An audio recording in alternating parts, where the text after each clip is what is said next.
Ota-ona chaqalog'i bilan bitta joyda uxlashi mumkin emas. Bitta xonada uxlashi mumkin, lekin bitta joyda yonma-yon yotgan holatda uxlashi kerak emas. Har yili dunyo bo'yicha 140 mingtadan ortiq chaqaloqlarning to'satdan o'limi kuzatiladi.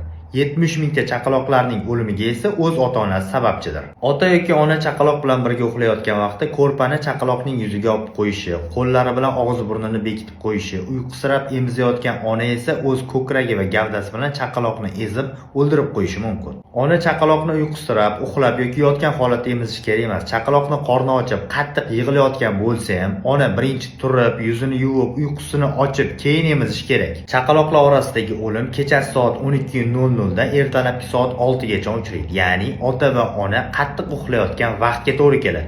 Tiqqetsa uyg'onaman, chaqalog'im nomiga yig'lasa ham uyg'onib ketaman deydiganlar, ertaginglarni yig'ishtiringlar.